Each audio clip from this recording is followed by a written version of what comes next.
सभी को जय श्री कृष्ण। आज फागुन महीने के कृष्ण पक्ष का मंगलवार है और इस मंगलवार पर हमें मंगलवार व्रत कथा जरूर सुननी चाहिए। तो आइए हम कथा श्रवण करते हैं। बोलिए हनुमान जी महाराज की जय।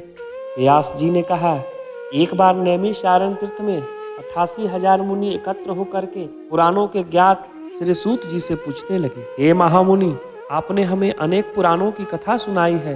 अब कृपा करके हमें ऐसा व्रत और कथा बतलाएं जिसके करने से संतान की प्राप्ति होती है तथा मनुष्य को रोग शोक अग्नि सर्व दुख आदि का भय दूर हो जाता है, क्योंकि कलयुग में सभी जीवों की आयु बहुत कम है। फिर इस पर उन्हें रोग चिंता के कष्ट लगे रहें तो फिर वह श्री हरि के चरण कमलों में ध्यान कैसे लगा पाएगा। तब सूत जी बोले, हे मुनियों, अपने लोक कल्याण के लिए बहुत ही उत्तम बात पूछी है। एक बार युधिष्ठिर ने भगवान श्री कृष्ण से लोक कल्याण के लिए यही प्रश्न किया था और भगवान श्री कृष्ण ने युधिष्ठिर का संवाद तुम्हारे सामने कहता हूँ, ध्यान पूर्वक श्रवण करो। एक समय पांडवों सभा में कृष्ण जी से बैठे हुए थे। तब युधिष्ठिर ने भगवान श्री कृष्ण से प्रश्न किया, ये प्रभु नंदन नंद गोविंद, आपने मेरे लिए अनेक कथाएं सुनाई है।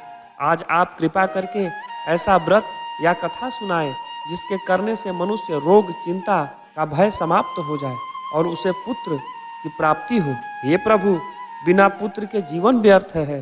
पुत्र के बिना मनुष्य नरकगामी होता है। पुत्र के बिना मनुष्य की पितृ ऋण से छुटकारा नहीं पा सकता और न ही उसका पुनंग नामक नरक से उद्धार हो सकता है। अतः पुत्रदायक व्रत बतलाएं। तब भगवान कृष्ण बोले, हे राजन, मैं एक प्राचीन इतिहास सुनाता हूँ, आप उसे ध्यानपूर्वक श्रवण करो। कुंडलपुर नामक एक नगर था। उसमें नंदा नाम का एक ब्राह्मण रहता था। भगवान की कृपा से उसके पास सब कुछ था, फिर भी वह दुखी रहता था।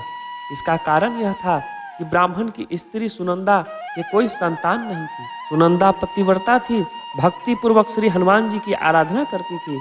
मंगलवार के दिन व्रत करके अंत में भोजन बनाकर हनुमान जी को भोग लगाने के बाद स्वयं भोजन करती थी।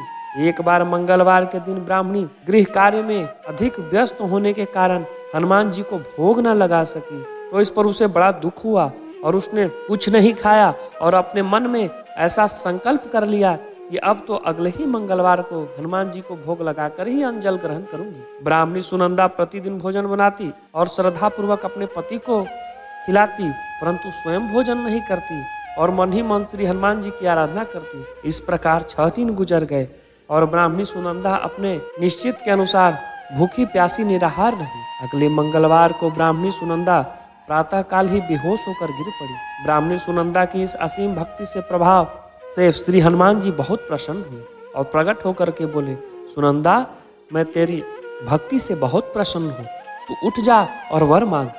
सुनंदा अपने आराध्य देव श्री हनुमान जी को देखकर आनंद की अधिकता से विहल हो श्री हनुमान जी के चरणों में गिरकर बोली, हे प्रभु, मेरी कोई संतान नहीं है और कृपा करके मुझे संतान प्राप्ति का आशीर्वाद दे, आपकी अति कृपा होगी। अब महावीर जी बोले, तेरी इच्छा पूर्ण होगी, तेरा एक कन्या पैदा होगी जिससे अष्टांग प्रतिदिन सोना दिया करेगी। इस प्रकार कहकर श्री महावीर जी अंतर्ध्यान हो गए। ब्राह्मणी सुनंदा बहुत हर्षित हुई और सभी समाचार अपने पत्नी से कहा। ब्राह्मण देव ने कन्या का वरदान सुनकर कुछ दुखी हुए, परंतु सोना मिलने की बात सुनी तो बहुत प्रसन्न हुए। विचार किया कि ऐसी कन्या के साथ मेरा निर्धनता भी समाप्त हो जाएगी। श्री हनुमान जी की कृपा से वह ब्राह्मणी गर्भवती हुई और 10वें महीने में उसने बहुत ही सुंदर पुत्री प्राप्त हुई। यह बच्ची अपने पिता के घर ठीक उसी तरह बढ़ने लगी जिस प्रकार शुक्ल पक्ष का चंद्रमा बढ़ता है। 10वें दिन ब्राह्मण ने उसे बालिका का नाम संस्कार कराया। उसके कुल पुरोहित ने उस बालिका का नाम रत्नावली रखा, क्योंकि वह कन्या सोना प्रदान किया करती थी। इस कन्या ने पूर्व जन्म में बड़े ही विधान से मंगल देव का व्रत किया था। रत्नावली अष्टांग बहुत सा सोना देता था। उस सोना से नंदा ब्राह्मण बहुत ही धनवान हो गए और ब्राह्मणी भी बहुत अभिमान करने लगी। समय बीतता रहा। अब रत्नावली 10 वर्ष की हो चुकी थी। एक दिन जब नंदा ब्राह्मण प्रसन्नचित था, तब सुनंदा ने अपने पति से कहा, हे पुत्री रत्नावली, विवाह के योग्य हो गई है, अतः आप कोई सुंदर योग्य वर देखकर इसका विवाह कर दें। यह सुनकर ब्राह्मण बोला, अभी तो रत्नावली बहुत छोटी है। तब ब्राह्मणी बोली, शास्त्रों की आज्ञा है कि कन्या 8 वर्ष में गौरी और 9 वर्ष में रोहिणी और 10वें वर्ष में कन्या इसके पश्चात रजस्वला हो जाती है और गौरी के दान से पाताल लोक की प्राप्ति होती है। रोहिणी के दान से वैकुंठ लोक की प्राप्ति होती है। कन्या के दान से इंद्रलोक में सुखों की प्राप्ति होती है। अतः हे पति देव, रजस्वला का दान किया जाता है तो घोर नरक की प्राप्ति होती है। इस पर ब्राह्मण बोला, अभी तो रत्नावली मात्र 10 वर्ष की है और मैंने तो 16-16 साल की कन्याओं के विवाह कराए हैं, अभी जल्दी क्या है। तब ब्राह्मणी सुनंदा बोली, आपको तो लोभ अधिक हो गया है। लगता है शास्त्रों में कहा गया है कि माता पिता और बड़ा भाई रजस्वला कन्या को देखते हैं तो वह अवश्य नरकगामी होते हैं। तब ब्राह्मण बोला, अच्छी बात है, कल मैं अवश्य योग्य वर की तलाश में अपने दूत को भेजूंगा। दूसरे दिन ब्राह्मण अपने दूत को बुलाया और आज्ञा दी कि जैसी सुंदर मेरी कन्या है वैसा ही सुंदर उसके लिए वर तलाश करे। दूत अपने स्वामी की आज्ञा पाकर निकल पड़ा और पंपई नगर में उसने एक सुंदर लड़के को देखा। यह बालक एक ब्राह्मण परिवार का बहुत ही गुणवान पुत्र था। उसका नाम सोमेश्वर था। दूत ने इस सुंदर व गुणवान ब्राह्मण के पुत्र के बारे में अपने स्वामी को पूर्ण विवरण दिया। ब्राह्मण नंदा को भी सोमेश्वर अच्छा लगा और फिर शुभ मुहूर्त में विधि पूर्वक कन्यादान करके ब्राह्मण और ब्राह्मणी संतुष्ट हुए। परंतु ब्राह्मण के मन में तो लोभ समाया हुआ था। उसने कन्यादान तो कर दिया पर वह बहुत खीन भी था। उसने विचार किया कि रत्नावली तो अब चली जाएगी और मुझे इससे जो सोना मिलता था अब वह नहीं मिलेगा। मेरे पास जो सब कुछ धन था उसे मैंने विवाह में खर्च कर दिया। अब जो शेष बचा है वह भी कुछ दिनों के बाद समाप्त तो हो जाएगा। मैंने तो इसका विवाह करके बहुत बड़ी भूल कर दी। अब कोई ऐसा उपाय हो कि रत्नावली मेरे ही घर पर बनी रहे, अपनी ससुराल न जावे। लोभ रूपी राक्षस ब्राह्मण के मस्तिष्क पर छाया जा रहा था। रात भर उसने अपने सैया पर बड़ी बेचैनी से करवट बदलते बदलते उसने एक बहुत ही क्रूर निर्णय लिया। उसने विचार किया कि जब रत्नावली को लेकर उसका पति सोमेश्वर अपने घर के लिए जाएगा तो वह मार्ग में छिपकर सोमेश्वर का वध कर देगा और अपनी लड़की को अपने घर ले आवेगा, जिससे नियमित रूप से उसे सोना मिलता रहेगा और समाज का कोई भी उसे दोष भी न दे सकेगा। सुबह हुआ तो नंदा और सुनंदा अपने जमाई तथा लड़की को बहुत सारा धन देकर विदा किया। सोमेश्वर अपनी पत्नी रत्नावली को लेकर ससुराल से अपने घर की तरफ चल दिया। ब्राह्मण नंदा महालोभ के वशीभूत हो अपनी मति खो चुका था। पाप और पुण्य को उसने विचार न रहा। अपने भयानक व क्रूर निर्णय को कार्य रूप देने के लिए उसने अपने दूत को मार्ग में अपने जमाई का वध करने के लिए भेज दिया, ताकि रत्नावली से प्राप्त होने वाला सोना उसे हमेशा मिलता रहे और वह कभी निर्धन न हो। ब्राह्मण के दूत ने अपने स्वामी की आज्ञा का पालन करते हुए जमाई सोमेश्वर का मार्ग में ही वध कर दिया।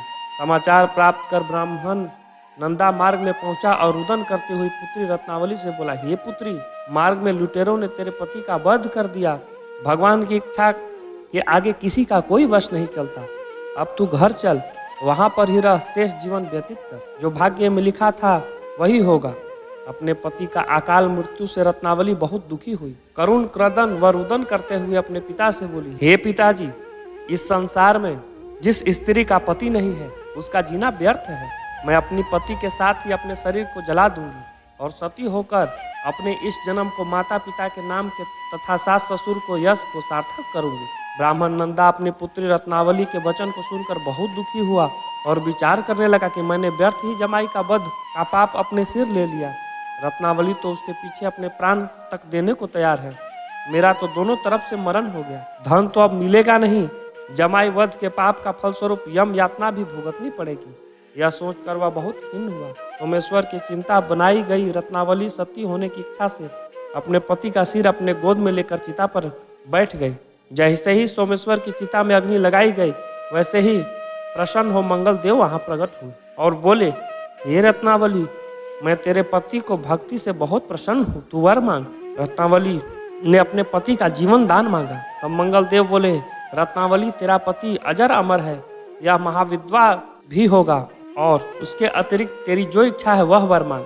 तब रत्नावली बोली, हे ग्रहों के स्वामी, यदि आप मुझ पर प्रसन्न हैं तो मुझे यह वरदान दीजिए कि जो मनुष्य मंगलवार के दिन प्रातः काल लाल फूल लाल चंदन से पूजा करके आपका स्मरण करे, उसको रोग व्याधि न हो, स्वजनों का कभी भी वियोग न हो, सर्प अग्नि तथा शत्रुओं का भय न रहे।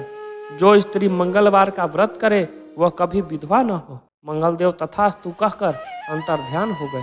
सोमेश्वर मंगलदेव की कृपा से जीवित हो उठा और रत्नावली अपने पति को पुनः प्राप्त करके बहुत प्रसन्न हुई और मंगलदेव का व्रत प्रत्येक मंगलवार को करके व्रतराज और मंगलदेव की कृपा से इस लोक में ऐश्वर्य को भोगते हुए अंत में पति के साथ स्वर्ग को चली गई।